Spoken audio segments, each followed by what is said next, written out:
ان الحمد للہ نحمده ونستعینه ونستغفره ونعوذ باللہ من شرور انفسنا ومن سیئات اعمالنا من يهده الله فلا مضل له ومن يضلل فلا هادي له واشهد ان لا اله الا الله وحده لا شريك له واشهد ان محمدا عبده ورسوله اما بعد فان خير الحديث كتاب الله وخير الهدي هدي محمد صلى الله عليه واله وسلم وشر الامور محدثاتها وكل محدثة بدعة وكل بدعة ضلالة وكل ضلالة في النار.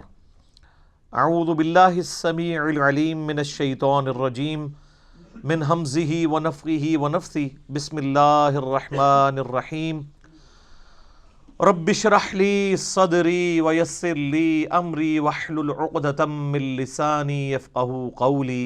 بسم اللہ الرحمن الرحیم ان اللہ وملائکتہ یصلون علی النبی یا ایہا الذین آمنوا صلوا علیہ وسلموا تسلیما.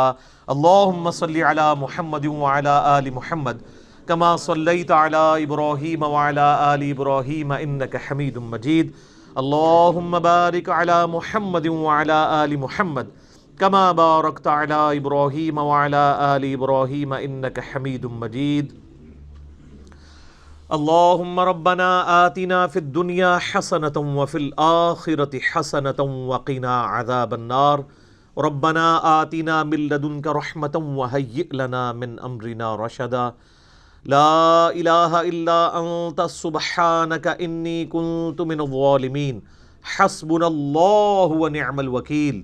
یا حی یا قیوم برحمتک استغیث ولا حول ولا قوة الا باللہ العلی العظیم. ربنا آتنا من لدنک رحمہ وہیئ لنا من امرنا رشدا.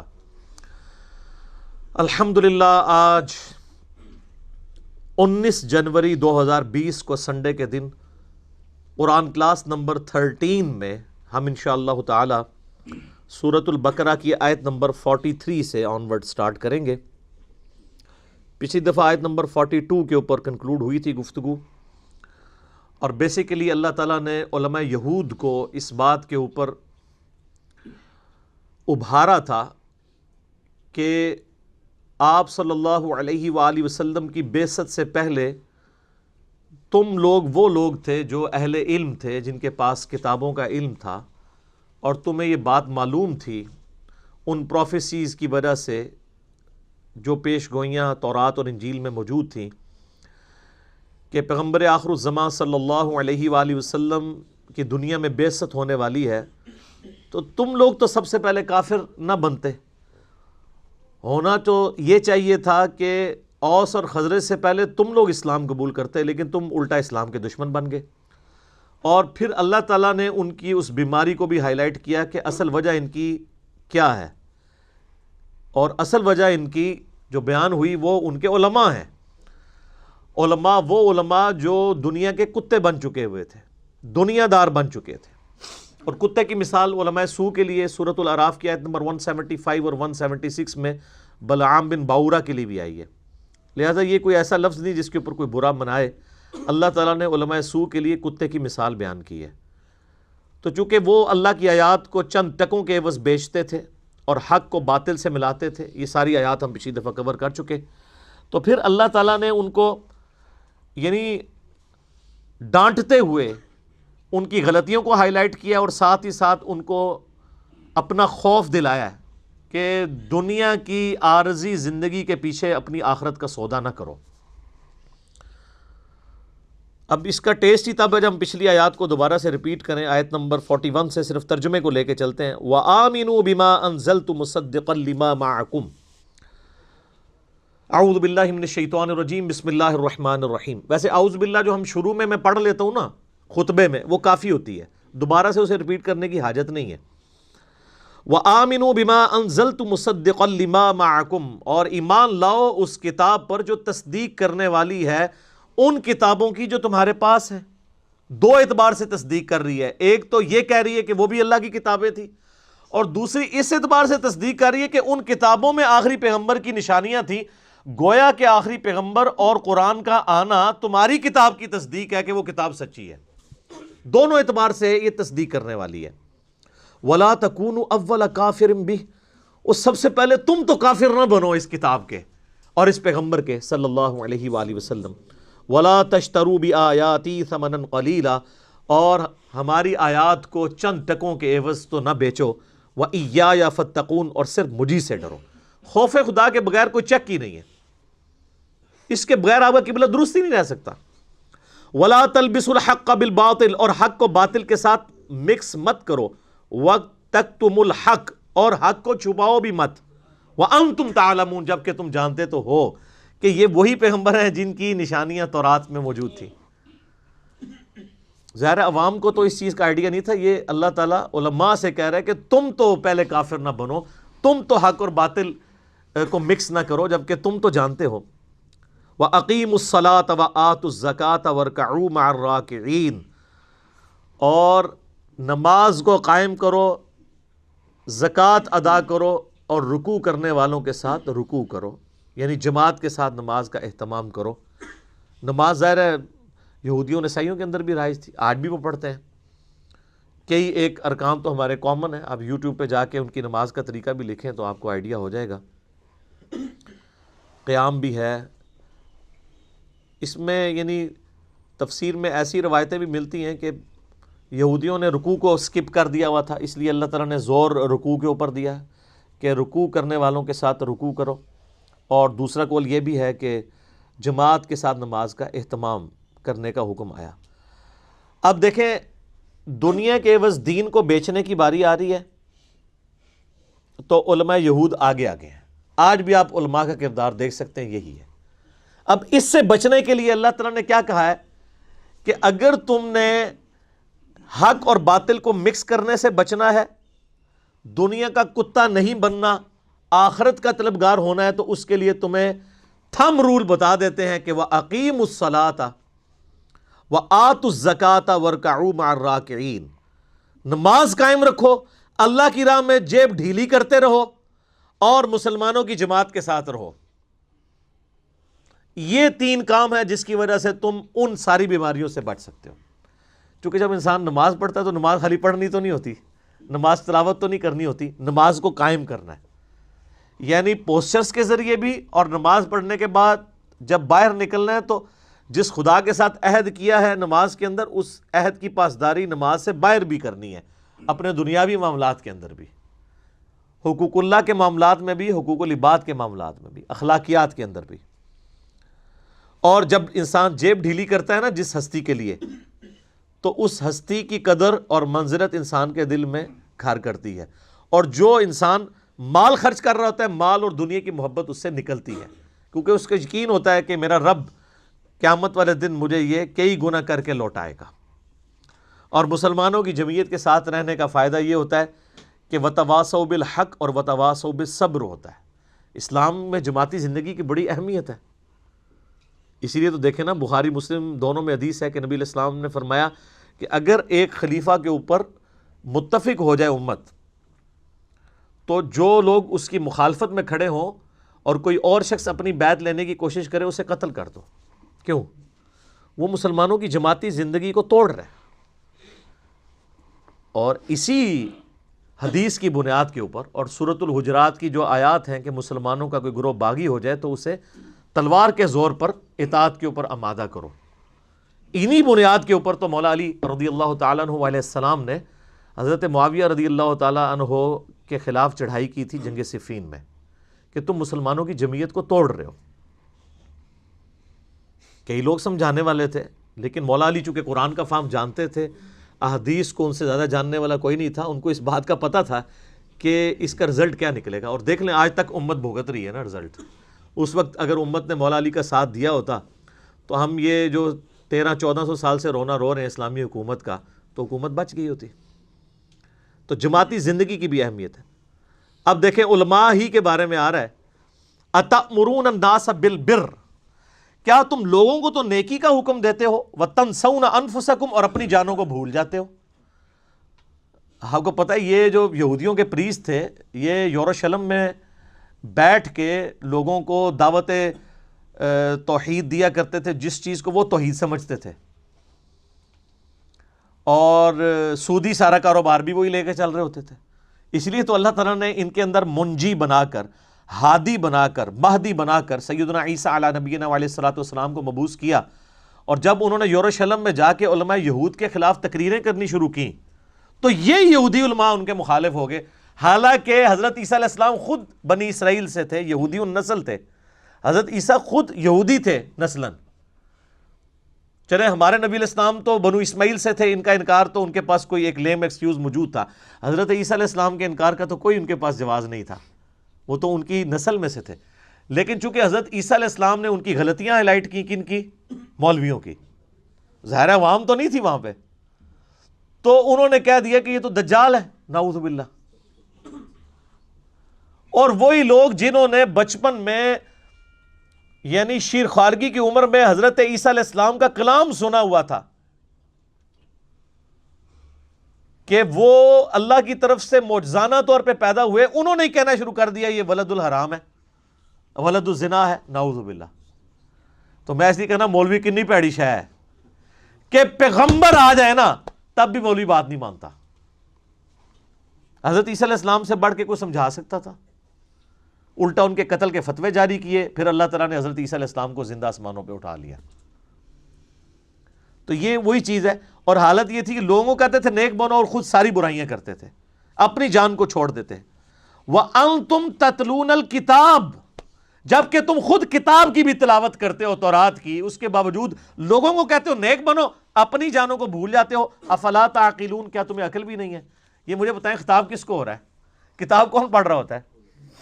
مولوی، علماء، کہ تم خود اتنے بڑے شیخ القرآن ہو، تم نے تو تفسیریں بھی لکھی ہوئی ہیں، تم تو بہت بڑے محدث بھی ہو، تم تو شارح حدیث بھی ہو، اور اپنی جان کو بھولے ہوئے ہو، لوگوں کو کہہ رہے ہو قرآن و سنت پہ چلو، اور خود قرآن و سنت کو تم نے پشت پہ ڈالا ہوا ہے۔ اس لیے میں کہتا ہوں کہ دنیاوی ڈاکٹرز، انجینئرز اور پروفیسرز کا کم از کم آپ ان کو یہ کریڈٹ دیں گے کہ اگر آپ بھرے مجمع میں بھی، بھری کلاس میں کسی فزکس کے پروفیسر کو یا میتھمیٹکس کے پروفیسر کو جو اس کی ٹیکسٹ بک اس نے لگوائی ہوئی ہے اس کی بنیاد پہ اس کی وائٹ بورڈ کے اوپر لکھی ہوئی غلطی کو ہائی لائٹ کریں تو وہ کبھی بھی آپ پہ غصہ نہیں کھائے گا۔ ہم خود یونیورسٹی سے پڑھے ہوئے ہیں، تو میں تو خیر چونکہ پوزیشن ہولڈر بھی تھا اور شروع سے ہی شرارتی تھا، تو میں تو پہلی لائن میں بیٹھا ہوا ہوتا تھا، تو میرے شر سے تو بڑے کم ٹیچرز بچے ہیں، یعنی میں ہر چیز کو ہائی لائٹ کر دیتا تھا اس وقت بھی، تو میں نے نہیں دیکھا آج تک کسی ٹیچر نے غصہ کھایا ہو۔ الٹا وہ سب سے زیادہ پروٹوکول دیتے تھے، کوئی ایشو آتا تھا اسائنمنٹ کا، کوئی کلاس کو اس اعتبار سے گائیڈ لائنس دینی ہوتی تھی تو وہ مجھے میری ڈیوٹی لگاتے تھے کہ یہ کرے گا، کیونکہ وہ سمجھتے تھے کہ یار یہ چیزوں کو سمجھتا ہے۔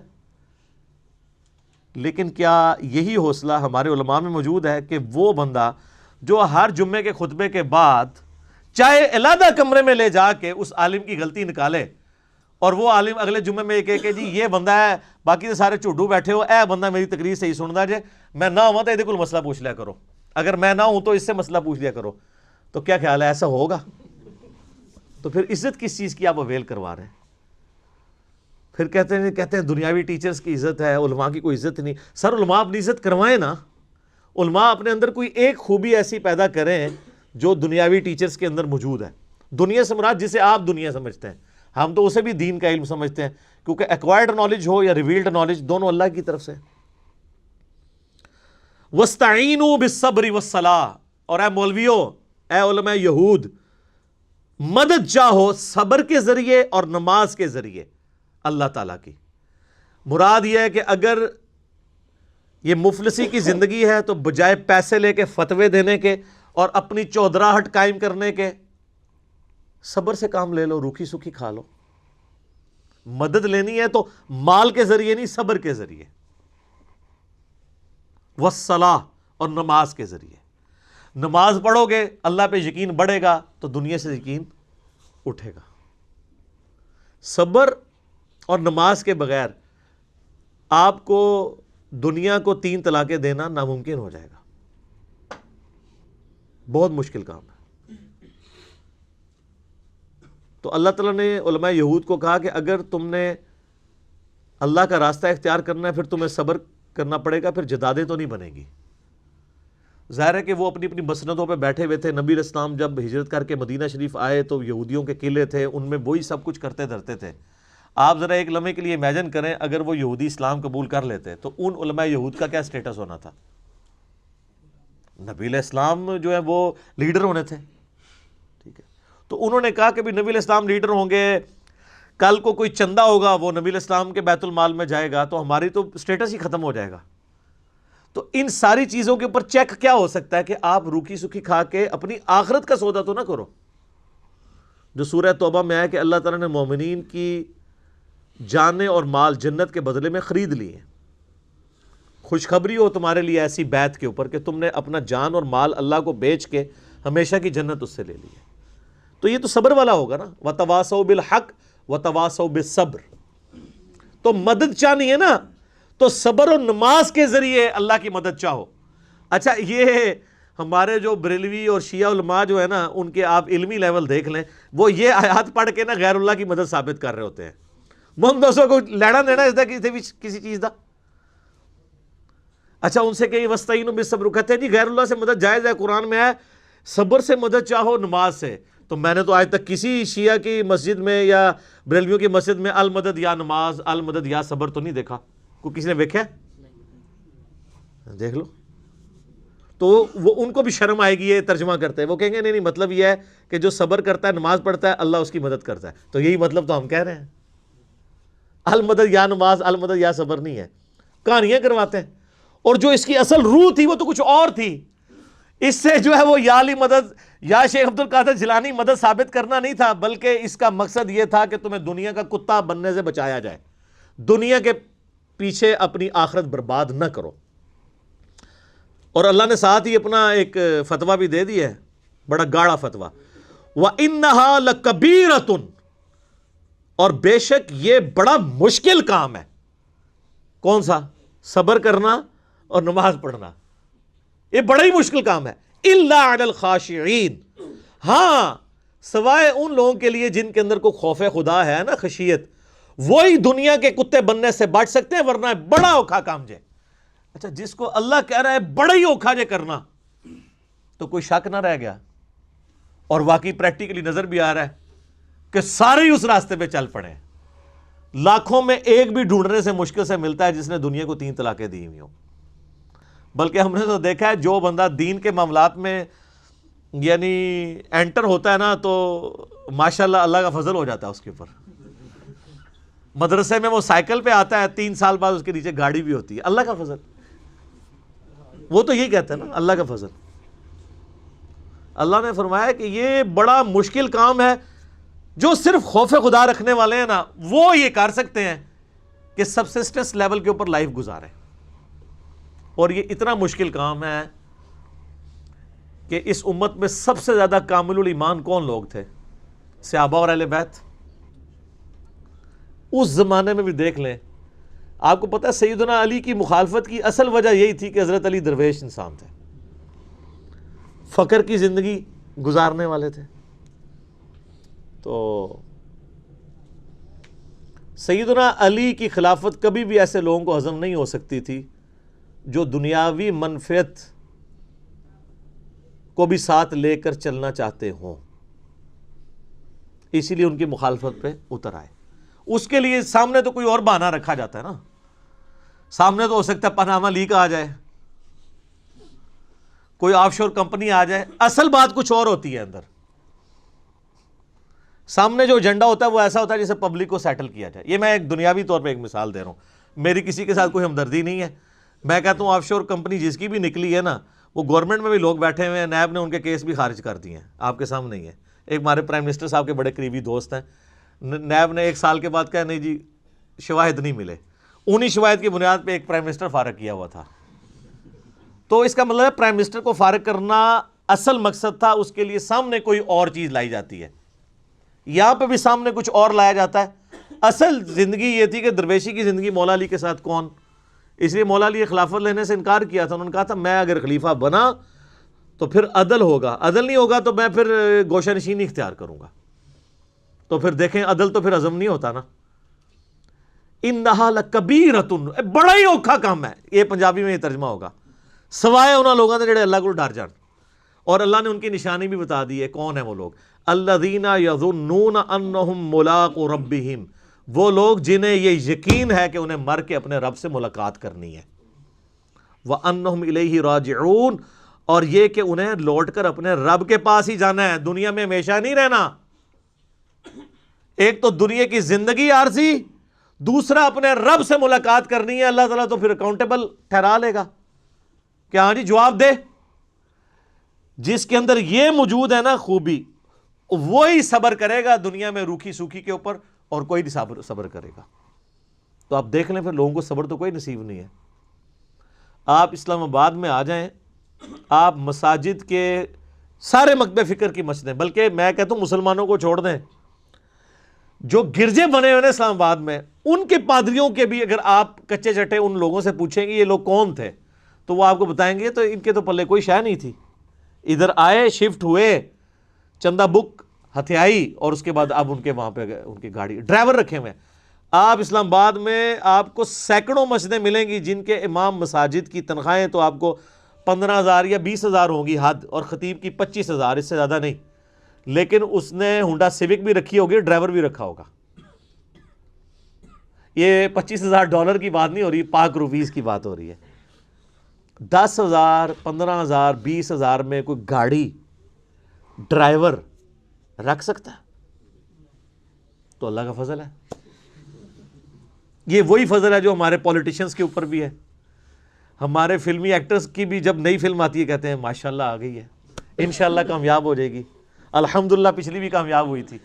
وہی ہے، اے تے اگے جا کے پتہ لگنا ہے کہ دی مٹی پلید ہوندی ہے تے کون اللہ کے حضور ایکسیپٹیبل ہوتا ہے.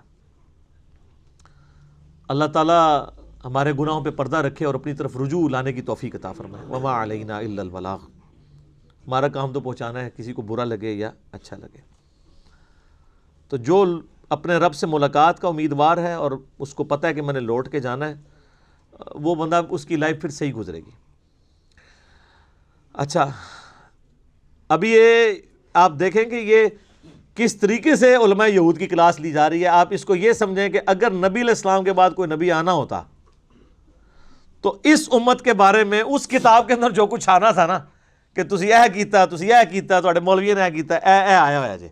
اور یہی حکمت ہے کہ قرآن کے شروع میں سورہ بقرہ ہے، اللہ نے بتایا کہ تم سے بھی لاڈلی ایک امت تھی اپنے زمانے کی، لیکن جب اس نے انبیاء کی تعلیمات کو چھوڑ دیا، کتابوں کو پس پش ڈال دیا، تو دیکھو پھر ان کا ہم نے کیا حشر کیا. وہ آگے آ رہا ہے، یا بنی اسرائیل، اے حضرت یعقوب علیہ السلام کی اولاد، اذکروا نعمتی التی انعمت علیکم، یاد کرو اس نعمت کو جو ہم نے تم پر کی تھی، وانی فضلتکم علی العالمین، اور ہم نے تمہیں تمام جہان والوں پر جو اپنے زمانے کے لوگ تھے سب پر فضیلت دی تھی. کتابیں دیں، تم میں پیغمبر مبعوث کیے، جنتی خوراکیں تمہیں کھلائیں، لیکن تم نے حرام خوری کی، بعد میں نمک حرامی کی. وہ آئے گا کہ انہوں نے نمک حرامی کیسے کیسے کی ہے. یہ اللہ تعالیٰ نے بتایا کہ امت جب بگڑتی ہے نا تو اس کے ساتھ کیا ہوتا ہے. اور صرف بگڑنے کے اوپر عذابات نہیں سنائے جا رہے، وہ بگڑے کیسے کیسے وہ بھی بتائے جا رہے ہیں، اور وہ ساری خرابیاں من و عن اس امت میں بھی موجود ہیں. بخاری و مسلم میں حدیث ہے، تم بھی اگلے لوگوں کے راستے پہ چل پڑو گے قدم بقدم، بالشت بر بالشت، حتیٰ کہ اگلے لوگوں میں کوئی گوہ کہ سوراخ میں داخل ہوا تو تم بھی وہی کام کرو گے. صحابہ کرام علیہم رضوان نے پوچھا یہ اگلے لوگوں سے مراد کیا یہود و نصارہ ہے؟ آپ نے فرمایا اگر وہ مراد نہیں ہے تو اور کون سے لوگ مراد ہیں؟ یعنی وہی خرابیاں، وہی پیٹرن اس امت میں، کیونکہ بیسک ہیومن انسٹنکٹ تو چینج نہیں ہوئی نا. آج سے اگر 10,000 سال پہلے سیکس پوٹنٹ جذبہ تھا تو آج بھی اسی طریقے سے وہ پوٹنٹ جذبہ ہے. آج سے 10,000 سال پہلے بھی ارج ٹو ڈومینیٹ، کہ میرا حکم چلے باقی سب نیچے لگے میرے، اگر یہ سب سے پوٹنٹ جذبہ تھا تو آج بھی اسی طریقے سے موجود ہے. اس وقت فرعون اور نمرود تھے، آج ٹرمپ موجود ہے. صرف کریکٹر بدلتے ہیں، نام بدلتے ہیں، اور وہ جو کردار ہے نا وہی رہتا ہے. اس لیے آپ دیکھیں کہ الہامی کتابیں کبھی پرانی نہیں ہوتی ہیں، کیونکہ یہ ہیومن نفسیات کے ساتھ ڈیل کر رہی ہوتی ہیں. ہیومن انسٹنکٹس تو چینج نہیں ہونی. آج بھی لوگوں کا مسئلہ روٹی کپڑا مکان ہے، آج سے 1000 سال پہلے بھی یہی مسئلہ تھا. اور جس کے پاس یہ بیسک نیڈز پوری ہو جائیں اس کا اگلا مسئلہ عیاشی شروع ہو جاتا ہے، چاہے عورت کی شکل میں ہو، شراب کی شکل میں ہو، جوئے کی شکل میں ہو، طاقت حاصل کرنے کی شکل میں ہو.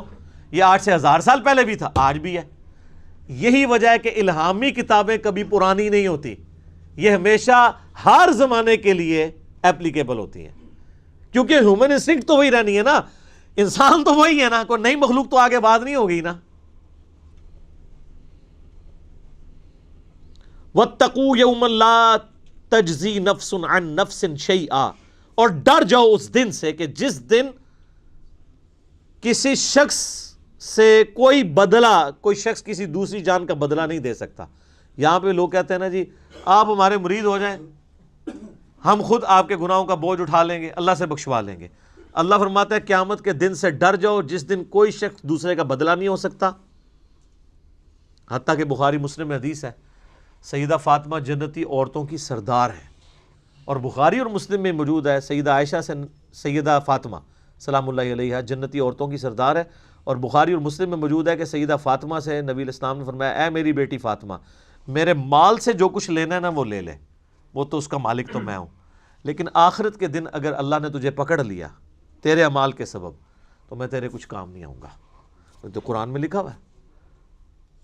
سیدہ فاطمہ کو تو کہا جا رہا تھا، سنایا ہمیں جا رہا تھا کہ اگر سب سے زیادہ رشتہ داری کا بینیفٹ کسی کو مل سکتا تھا نا تو سیدہ فاطمہ تھی، لیکن ان کو بھی بتا دیا گیا کہ اعمال کے بارے میں کھلی چھٹی نہیں ہے. اور سیدہ فاطمہ کو تو چھوڑ دیں، قرآن میں 3 دفعہ آیت آئی ہے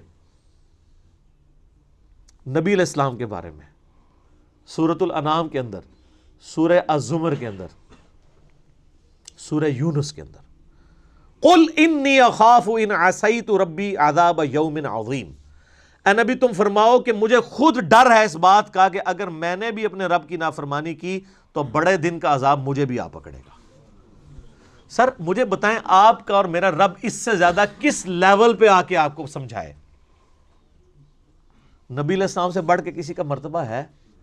تو یہ جو آپ کو جنت کی گارنٹیاں دیتے پھر رہے ہیں، یہ کتنے بڑے مجرم ہیں. ان کو کہ نبی علیہ السلام کے بارے میں کہا جا رہا ہے، کیوں کہا جا رہا تھا؟ تاکہ تم لوگ یہ کلیم نہ کر لینا کہ ایسی کچھ کر سکتے ہیں. اس دن سے ڈر جاؤ جس دن کوئی جان دوسری جان کا بدلہ نہیں ہوگی. ولا یقبل منہا شفاعت، اور کسی کی سفارش قبول نہیں کی جائے گی. سفارش کیوں کی جاتی ہے؟ آپ دنیا میں کسی شریف آدمی کی سفارش کے لیے تھانے جاتے ہیں تو ایس ایچ او سے جا کے کیا کہتے ہیں کہ میں اسے اچھے طریقے سے جانتا ہوں، آپ کو غلط فہمی ہوئی ہے، میں گارنٹی دیتا ہوں یہ بندہ اس طرح کا نہیں تھا، اس پہ جھوٹا الزام لگا ہے. یہی کہتے ہیں نا. اس طرح کی سفارش اللہ کے سامنے کون کر سکتا ہے کہ یا اللہ جی تواڈے فرشتہ نو بھلیکھا لگ گیا، ایویں انہوں نے گناہ لکھ لینے، میں نے پتہ ہے بڑا چنگا بندہ ہے، اتنی لمبی داڑھی سی دی، پگڑی نہیں دیکھی کڈا نورانی چہرہ تھا. یہ اللہ کو کہہ سکتا ہے؟ اللہ فرماتا ہے ہم تو تم اس وقت سے جانتے ہیں جب تم ماں کے پیٹ میں جنین کی حالت میں تھے. مت کہو اپنے آپ کو کہ میں بڑا پرہیزگار ہوں، وہ بہتر جانتا ہے تم میں سے کون پرہیزگار ہے. اس لیول پہ آ کے یہ سورہ نجم کے اندر آیات ہے، مت کہا کرو میں بڑا نیک ہوں، وہ خوب جانتا ہے کہ تم کیا ہو. تو اللہ کو کون سفارش کر سکتا ہے؟ ہاں صرف یہ سفارش ہو سکتی ہے کہ جس اللہ ہی کا دل آیا ہو جس پہ کہ اسے چھوڑنا ہے. یہ بندہ ہے نیک نیت تھا، چند غلطیاں اس سے ہوئی، باغی نہیں تھا، رجوع لے آتا تھا، اپنی طرف سے اس نے کوشش کی، پھر بھی بحیثیت انسان اس سے غلطیاں ہوئیں لیکن میری طرف آتا رہا، تو اب میں نے اسے معاف تو کرنا ہے. تو معاف میں پھر ڈائریکٹ کرنے کی بجائے اپنے محبوب صلی اللہ علیہ وآلہ وسلم کی شفاعت سے کرواؤں، تاکہ میرے نبی علیہ السلام کی عظمت لوگوں کے دلوں پر اجاگر ہو. دنیا میں بھی ایسا ہوتا ہے، اگر کسی کلاس کے اسٹوڈنٹ کو پوزیشن آنے کے اوپر اسکول والے یا کالج والے ٹرافی دیتے ہیں تو وہ کسی مہمان خصوصی کے ذریعے دیتے ہیں نا. اس کالج کے اسٹوڈنٹ کو کبھی وہم بھی آتا ہے کہ اس مہمان نے مجھے ٹرافی دی ہے، ان کو پتا ہوتا ہے کہ یار یہ تو مڈل مین ہے, ٹرافی تو اسکول نے دی ہے اور اس کو آنر دی ہے, تو سر نبی علیہ السلام کو بھی آنر ملنی ہے. یہ بخشش کا فیصلہ اللہ نے کرنا ہے. یہ اسی شفاعت کی نفی ہو رہی ہے کہ دوست کے ساتھ شفاعت کوئی نہیں ہے, شفاعت بالاذن ہے, شفاعت بالوجاہت نہیں ہے. اور وہ بالاذن کون سی ہے؟ جو اسی صورت میں آگے جا کے آیت الکرسی میں آیت نمبر 255 میں آ جائے گی. من ذا الذی یشفع عندہ الا باذنہ, کس کی مجال ہے کہ سفارش کر دے؟ ہاں اللہ جس کو اذن دینا کہ ہاں اس کی سفارش کر لو تو وہ قبول ہوگی. تو شفاعت دھونس کے ساتھ نہیں ہے, اللہ کے فضل کے ساتھ ہے. لیکن نبی علیہ السلام چونکہ مہمان خصوصی ہیں, اور وہ سورہ بنی اسرائیل میں آیا ہے, نبی علیہ السلام کی جو حدیث ہے نا بخاری مسلم میں, حدیث شفاعت, کہ قیامت والے دن سب لوگ حضرت آدم کے پاس جائیں گے, پھر وہ کہیں گے کہ آج مجھے اپنی جان کی فکر ہے, اذهبوا الی غیری, کسی اور کی طرف جاؤ. پھر حضرت نوح کے پاس جائیں گے, وہ کہیں گے آج مجھے اپنی جان کی فکر ہے. ہوتے ہوتے اینڈ پہ نبی علیہ السلام تک پہنچیں گے, آپ فرمائیں گے انا لہا, اور آپ اللہ کے حضور سجدہ کریں گے. اللہ فرمائے گا اپنا سر اٹھاؤ, تم سفارش کرو, ہم قبول کریں گے. اس کے بعد الفاظ ہے کہ اللہ تعالیٰ میرے لیے تعداد مقرر فرمائے گا, اللہ بتائے گا مجھے. دھونس نہیں ہے سر, اللہ کو کس کی دھونس ہے؟ اسے کہتے ہیں شفاعت بالاذن. اور پھر نبی علیہ السلام نے اینڈ پہ فرمایا اس حدیث کے کہ قرآن پڑھ کے دیکھ لو, عسیٰ ان یبعثک ربک مقاما محمودا, اے نبی ان قریب ہم آپ کو ایسے مقام پر فائز کریں گے جہاں ہر شخص آپ کی تعریف کرے گا. مقام محمود کیا ہے؟ محمود کہتے ہیں جس کی حمد کی جائے. تو نبی علیہ السلام کا ایک نام محمود بھی ہے, آپ حمد کرنے والے بھی ہیں, اور آپ وہ ہیں کہ جس کی حمد کی جائے. محمد کا مطلب کیا ہے؟ تعریف کیا گیا. تو مقام محمود قیامت والے دن وہ مقام ہے کہ جس مقام پہ اللہ جب فائز کرے گا اور آخرت کی جو بخشش کی ٹرافیز آپ کے ہاتھوں بٹوائے گا نا, تو لوگ آپ کی تعریف کریں گے کہ اس کی آنر ہے اللہ کے حضور. مسئلہ شفاعت پہ 88B مسئلہ میرا ڈیٹیل سے 1.5 گھنٹے کی گفتگو ریکارڈڈ کے اندر موجود ہے, آپ یوٹیوب کے اوپر اپلوڈڈ آپ دیکھ سکتے ہیں. تو یہاں پہ شفاعت بالوجاہت کا انکار ہو رہا ہے کیٹاگوریکل, کہ شفاعت نہیں ہے سوائے وہ والی شفاعت کے جو آگے آئے گی. ولا یؤخذ منها عدل, نہ کسی سے کوئی معاوضہ قبول کیا جائے گا.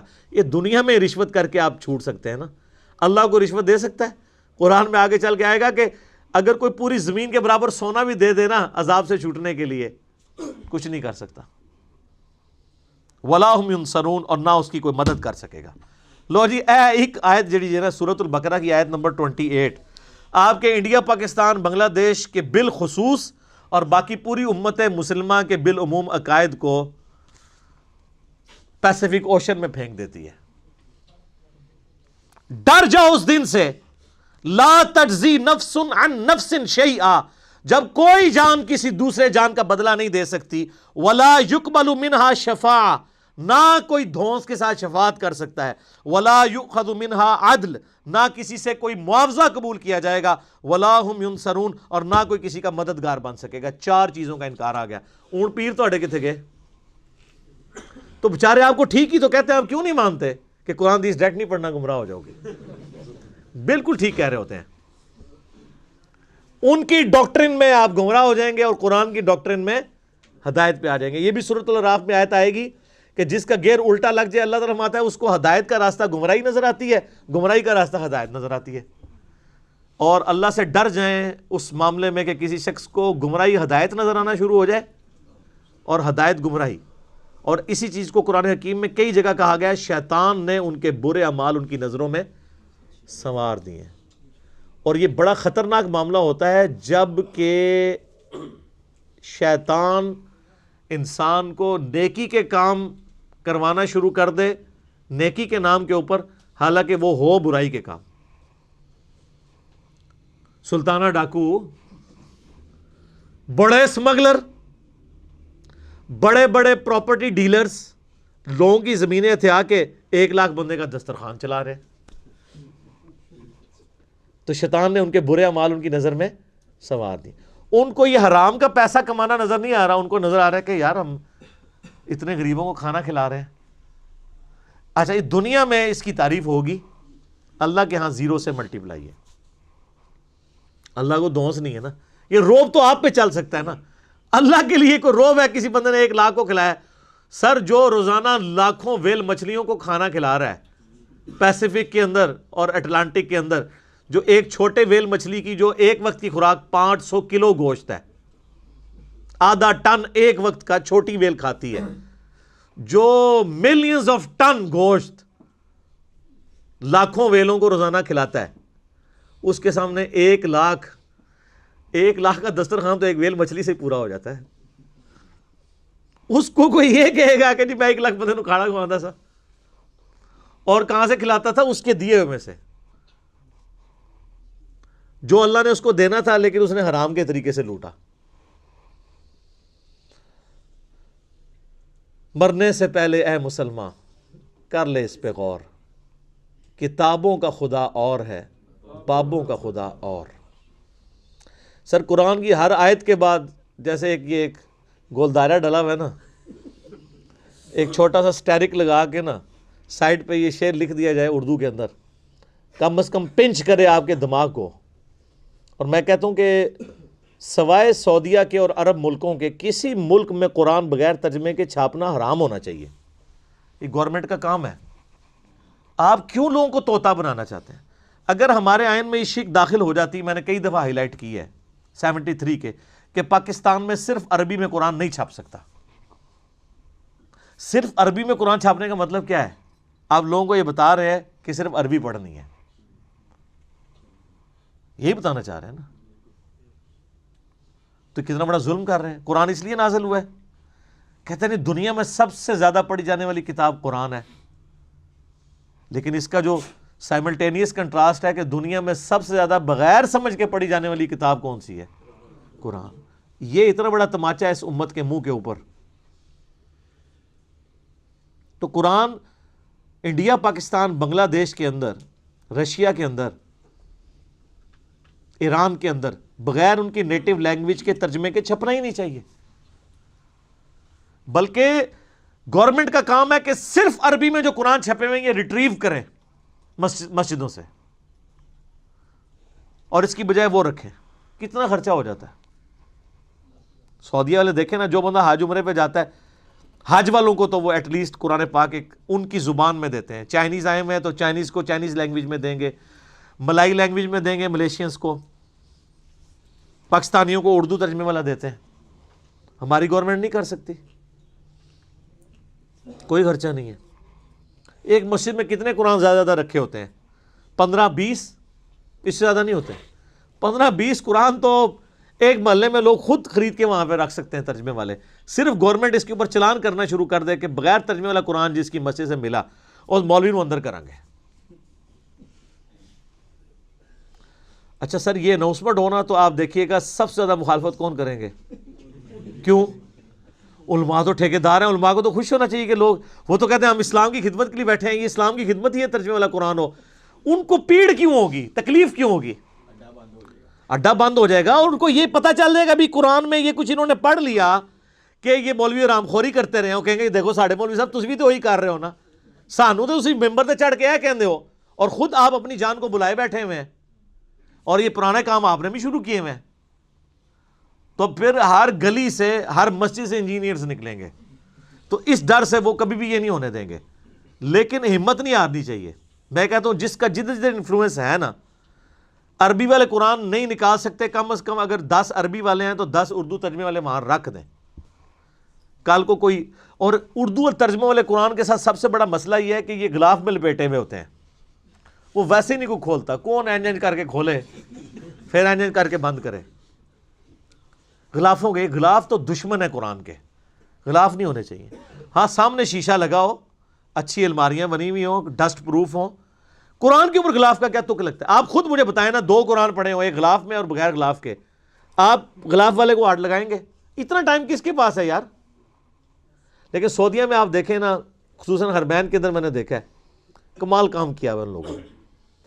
پیتل کی خوبصورت چھوٹے سائز کی انہوں نے اتنے سائز کی رکھی ہوئی ہیں الماریاں جو سامنے سے کھلی ہوئی ہیں, اور روزانہ ان کی صفائی ہوتی ہے, ڈسٹنگ ہوتی ہے, قرآن جتنے رکھے ہوئے ہیں ان کی. اور جیسے ہی کوئی ایسا موسم آتا ہے نا جس میں ہیومیڈیٹی بڑھ جاتی ہے تو وہ شیشہ پلاسٹک جو ہوتا ہے نا اس کی سامنے لیئرز لگا دیتے ہیں، وقتی طور پہ لٹکا دیتے ہیں تاکہ گیلے نہ ہوں قرآن، اور پھر جب موسم کھل جاتا ہے پھر وہ ہٹا دیتے ہیں۔ مساجد کے اندر بھی شوکیس کے اندر، میں نے نہیں، وہاں کو غلاف کے اندر میں نے قرآن نہیں دیکھا سعودیہ پورے میں کہ غلاف کے اندر قرآن پڑا ہوا ہو۔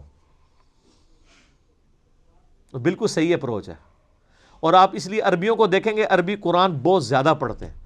نماز میں اگر 10 منٹ رہ گئے نا، انہوں نے سنتوں سے فارغ ہو گیا نا، سیدھا قرآن جا کے پڑھنا شروع کر دیتے ہیں پکڑ کے۔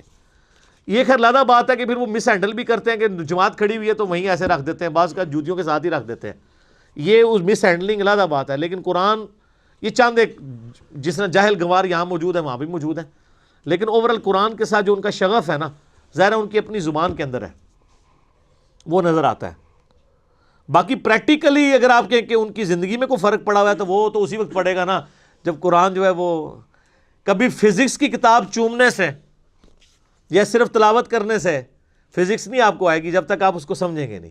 تو سر فزکس سمجھے بغیر نہیں آ سکتے، قرآن سمجھے بغیر کیسے آ سکتا ہے جب تک آپ اس کے اوپر تفکر نہیں کریں گے۔ اب اللہ تعالیٰ نے اتنی زوردار دعوت کے بعد اور صحیح جھنجھوڑنے کے بعد نا، اب ان کو کہا ذرا اپنی ہسٹری دیکھو تم، یہاں سے اب ہسٹری شروع ہوئی ہے۔ اب مسلسل کئی رکوع بنی اسرائیل کی ہسٹری چلے گی جو ان کی تاریخ میں بڑے بڑے واقعات ہوئے تھے، چونکہ وہ یہودیوں کو تو واقعات پتہ تھے اس لیے وہ واقعات یہاں صرف اشارتاً ذکر ہوئے ہیں ایک ایک آیت کے اندر۔ ہم انشاءاللہ اس کو ڈیٹیل سے بیان کریں گے، چونکہ یہودیوں کو یہ پتہ تھا کہ یہ ہوا تھا۔ مثلا اگر میں مسلمانوں کے بچے کے سامنے کہوں کہ مسلمانوں کا پہلا غزوہ بدر تھا، اب اس کو پتہ ہے کہ بدر کے اندر 313 مسلمان تھے، کافر 1000 کے قریب آئے تھے، مسلمان اس طرح تھے، یہ اوورال تھوڑی ہسٹری پتہ ہی ہوتی ہے۔ یہودیوں کو اپنی ہسٹری تو پتہ تھی، لیکن اللہ تعالیٰ نے ایک دفعہ وہ پنچ کروایا کہ تم نے کس کس موقع پہ اپنے رب کے ساتھ غداری کی، اور پھر اس کے اوپر اللہ کی طرف سے تم پر کوڑا پڑا۔ پھر ہر ایک غداری کے بعد اللہ کی طرف سے ایک یونیورسل ٹروتھ آئے گا کہ جو یوں کرتا ہے نا ہمارے ساتھ، ہماری کتابوں کے ساتھ، ہمارے پیغمبروں کے ساتھ، ہم اس کے ساتھ یوں کرتے ہیں۔ تو یہ پڑھتے ہوئے ڈاکٹر سراج صاحب رحمہ اللہ تعالیٰ اکثر کہتے تھے کہ یہ پڑھتے ہوئے سے ایک ہسٹری کے طور پہ نہ پڑھیے گا، اس اعتبار سے بھی پڑھیے گا کہ ہماری امت پہ یہ کہاں کہاں فٹ ہو رہی ہیں چیزیں۔ ہم نے بھی وہی حرکتیں دہرائیں جو میں نے حدیث بھی بیان کی کہ وہی خرابیاں پیدا ہوں گی جو یہود و نصارہ میں ہوئی۔ وَإِذْ نَجَّيْنَاكُمْ مِنْ آلِ فِرْعَوْنَ، اور یاد کرو جب ہم نے تمہیں نجات دی آل فرعون سے، یسومونکم سوء العذاب، وہ تمہیں سخت عذاب پہنچاتے تھے، اور اس کی سب سے بڑی شکل کیا تھی؟ یذبحون ابناءکم، وہ ذبح کر دیتے تھے تمہارے بیٹوں کو، ویستحیون نساءکم، اور تمہاری عورتوں کو چھوڑ دیتے تھے۔ عورتیں تو ظاہر ہے پھر وہ لونڈیاں بناتے تھے، لیکن یہ مسلسل نہیں تھا، چند ایک ٹائم پیریڈ کے لیے ایک اس قسم کا کوئی ایک سخت حکمران آتا تھا تو ان کے ساتھ یہ کرتا تھا، ورنہ تو ان کی نسل ہی نہ آگے چلتی۔ وَفِي ذَلِكُمْ بَلَاءٌ مِّن رَبِّكُمْ عَظِيمٌ، اور اس میں بہت بڑی آزمائش تھی تمہارے رب کی طرف سے۔ آزمائش رب کی طرف سے تھی، اس کا یہ مطلب نہیں کہ اللہ نے فرعون کو کہا تھا کہ ذبح کرو، نہیں، اس اعتبار سے کہ اللہ تعالیٰ دنیا میں فرعون کے ذریعے مسلمانوں کو آزماتا ہے، ابو جہل کے ذریعے مسلمانوں کو آزماتا ہے۔ مراد یہ کہ ان کو کھلی چھٹی دیتا ہے وہ کہ وہ اس قسم کی حرکتیں کریں، اللہ تعالیٰ ان پہ گرفت نہیں کرتا، بلکہ قوموں نے خود اپنے معاملات کو سیدھا کر کے چلنا ہوتا ہے۔ تو وہ اس طریقے سے، یہ آگے پھر آپ کو سورہ القصص کے اندر، سورۃ الاعراف کے اندر، سورہ الشعراء کے اندر ڈیٹیل سے آئے گا کہ حضرت موسیٰ علیہ السلام کو اللہ نے معجزانہ طور پہ بنی اسرائیل سے بچایا، ان کی ماں نے ایک صندوق کے اندر ان کو رکھ دیا جب وہ پیدا ہوئے۔ وہ ڈیٹیل واقعہ جب آئے گا اس وقت ہی ڈسکس کریں گے، یہاں پہ جنرل بات ڈسکس ہو رہی ہے۔ وَإِذْ فَرَقْنَا بِكُمُ الْبَحْرَ، اور جب ہم نے پھاڑ دیا تمہارے لیے سمندر کو، فَأَنْجَيْنَاكُمْ، اور تمہیں تو نجات دے دی، وَأَغْرَقْنَا آلَ فِرْعَوْنَ وَأَنْتُمْ تَنْظُرُونَ، اور ہم نے تمہاری نظروں کے سامنے فرعونیوں کو ڈبو دیا جبکہ تم دیکھ رہے تھے۔ اب یہ واقعہ جب حضرت موسیٰ علیہ السلام 6 لاکھ کا لشکر لے کے نکلے بنی اسرائیل کا، تو پیچھے فرعونیوں نے جب پیچھا کیا تو آگے پھر وہ سمندری جھیل آ گئی، اور وہیں پہ ان کا وضو ٹوٹ گیا۔ کہتے ہیں کہ مروا دیے موسیٰ علیہ السلام۔ اللہ نے پھر موسیٰ علیہ السلام کو وحی کی کہ یہ جو عصا ہے اس کو مارو۔ پھر سورہ شعراء میں آتا ہے کہ حضرت موسیٰ علیہ السلام جب عصا مارا تو دونوں طرف سمندر جو ہے نا وہ پہاڑ کی طرح یوں کھڑا ہو گیا، اتنی دیر کے لیے راستہ بن گیا کہ وہ پوری قوم وہاں سے گزر جاتی، اور مت ماری گئی فرعونیوں کی۔ اتنا بڑا معجزہ دیکھ کے بھی انہوں نے اسلام نہیں قبول کیا، اور اس سے بڑی بات یہ ماری گئی وہ اس راستے کے اوپر چل پڑے۔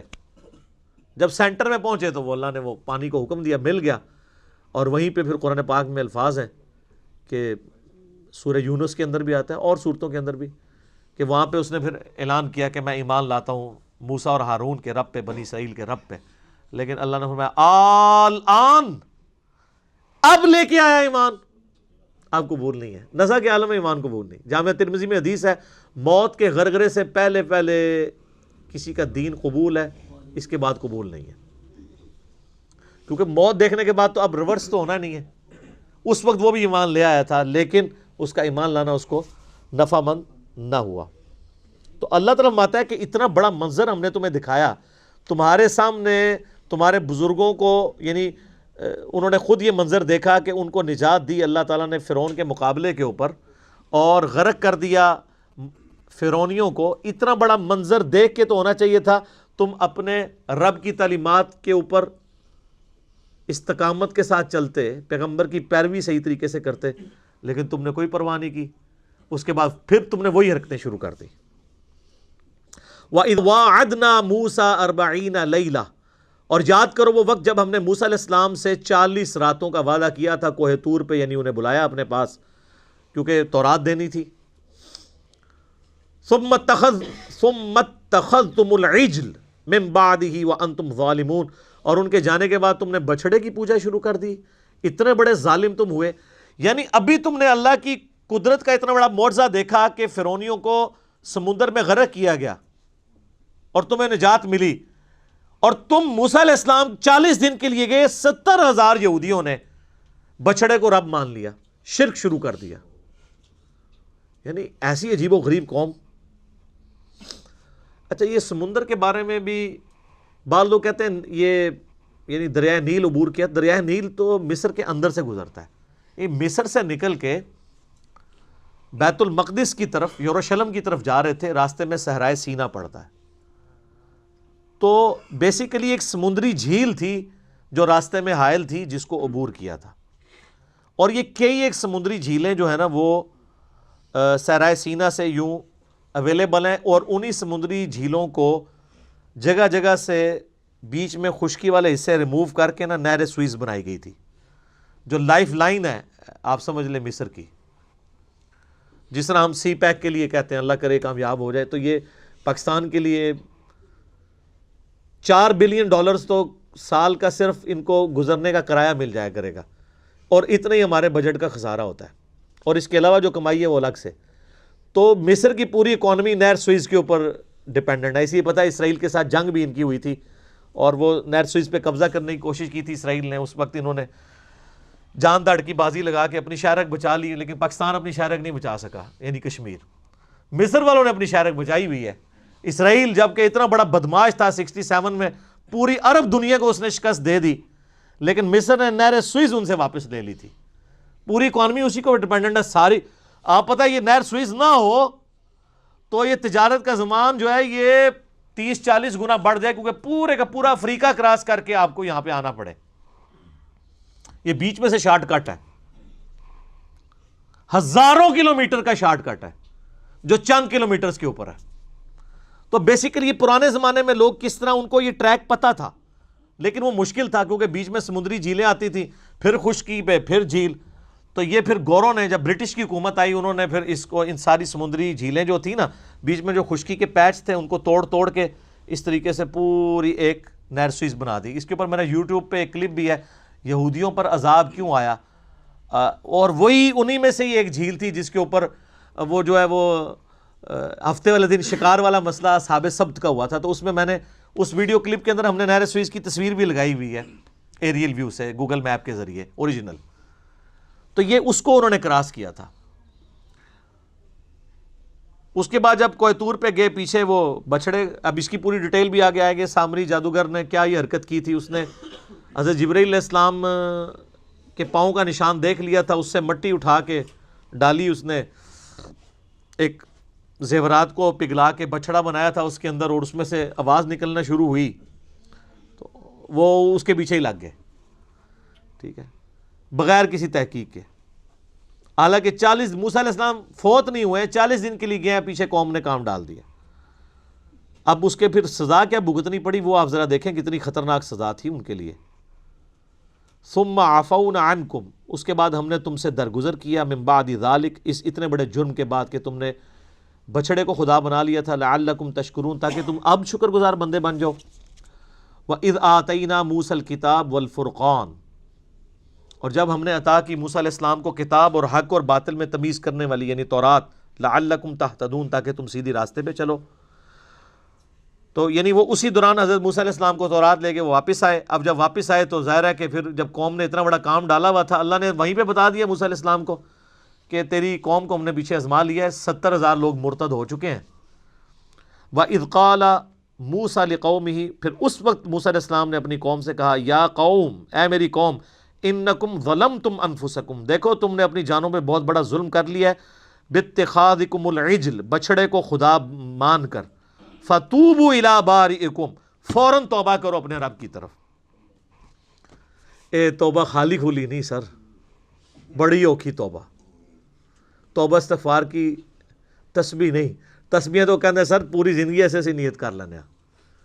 توبہ یہ تھی کہ جن جن لوگوں نے بچڑے کو رب مانا ہے وہ سب کے سب لوگ قتل کیے جائیں گے. قتل مرتد کی سزا، یہ قتل مرتد کی سزا کے اوپر یعنی مسلمانوں میں بھی بعض لبرلز پیدا ہوئے ہیں. قتل مرتد کی سزا تو قرآن کے اندر موجود ہے، اور ظاہر ہے چونکہ یہ جو امت کی شریعت ہے وہ کنٹینیوشن ہے شریعت موسوی کا، سوائے ان چیزوں کے جو چیزیں منسوخ کر دی گئی. فَاقْتُلُوا أَنفُسَكُمْ، مارو اپنوں کو. ویسے لفظی ترجمہ ہے کہ اپنے آپ کو خود قتل کر لو، لیکن یہ محاورتاً بات ہو رہی ہے کہ اپنوں کو قتل کرو. مراد یہ کہ چونکہ وہ 12 قبائل تھے، قبائلی تعصب بھی آ سکتا تھا، اگر ایک قبیلے کا بندہ دوسرے کا بندہ مارتا، انہوں نے اس چیز کو بھول جانا تھا کہ یہ قتل مرتد کی سزا، انہوں نے کہنا ہے ساڑھے قبیلے کا بندہ مار دی. تو اللہ نے فرمایا ہر قبیلے والے خود پرجنگ کریں، خود صفائی کریں اپنے اپنے ان لوگوں کی، کالی بھیڑوں کی جنہوں نے یہ حرکت کی ہے. جسے یہاں بھی گورنمنٹ کی طرف سے آتا رہتا ہے کہ آپ کے مدرسوں میں، آپ کی مسجدوں کے اندر جو جو نان اسٹیٹ ایکٹر ہیں آپ خود صفائی کر لیں، ورنہ جب ہم شروع کریں گے تو پھر شریف لوگ بھی جیل میں چلے جائیں گے. تو اللہ تعالیٰ نے فرمایا کہ قتل کرو اپنوں کو، ذالکم خیر لکم، اسی میں تمہاری خیریت ہے، عند بارئکم، تمہارے رب کے نزدیک، تمہارے خالق کے نزدیک. فتاب علیکم، پھر اس نے تمہاری توبہ قبول کر دی. انہ هو التواب الرحیم، بے شک وہ توبہ قبول کرنے والا مہربان ہے. توبہ قبول تو کر لی، لیکن کس طریقے سے کی، یہ بہت سینسٹیو مسئلہ ہے کہ وہ 70,000 یہودی ایک دن میں قتل ہوئے تھے، کیونکہ اللہ تعالیٰ نے کہا میں تو راضی نہیں ہوں گا، پوری قوم سے ناراض ہو جاؤں گا، ان کو سزا دو. سر آپ ذرا اب امت محمدیہ کو بھی ذرا ریوزٹ کریں کہ ہم کون کون سے الٹے کام نہیں کر رہے، اور کیا کچھ ہونا چاہیے ان کے ساتھ بھی.